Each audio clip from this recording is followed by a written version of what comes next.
नमस्कार साथियों। आज मैं एक विषय पर चर्चा करूंगा, किसान के बारे में।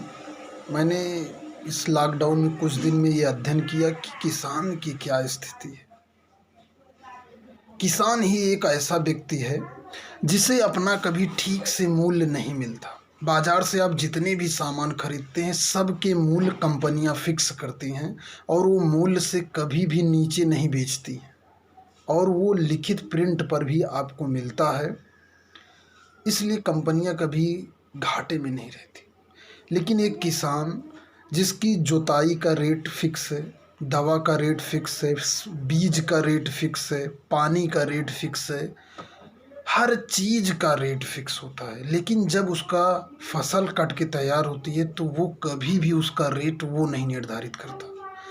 बाजार में जाता है, आढ़तिया कितना कमीशन लेगा फिक्स है। उसके बाद दुकानदार जो उसकी खरीदारी करके ले जाएगा, मार्केट में अन्य ग्राहकों को अपने फ़ायदा जोड़ कर देगा।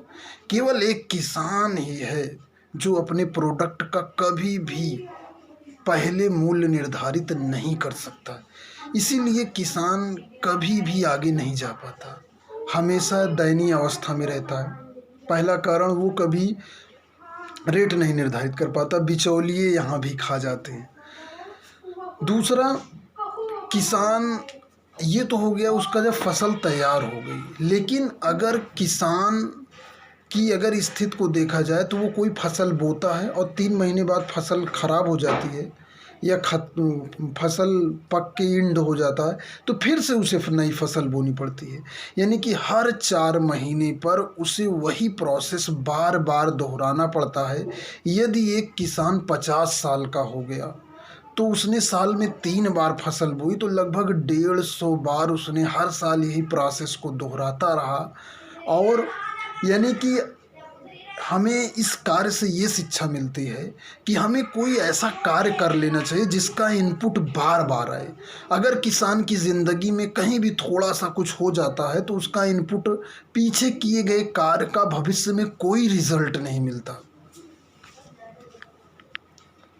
इसलिए किसान की तरह हमेशा मेहनत करते रहना है और जब मेहनत करेंगे तभी इनपुट लेना है कि एक बार मेहनत कर दीजिए और पूरी ज़िंदगी आपके पास पैसे और टाइम दोनों रहे। एक किसान कभी भी राजनीति में पार्टिसिपेट नहीं कर पाता क्योंकि उसके काम हमेशा, और इस लॉकडाउन के दौरान मैंने भी 1 हफ्ते काम किया तब भी काम ख़त्म नहीं हुए।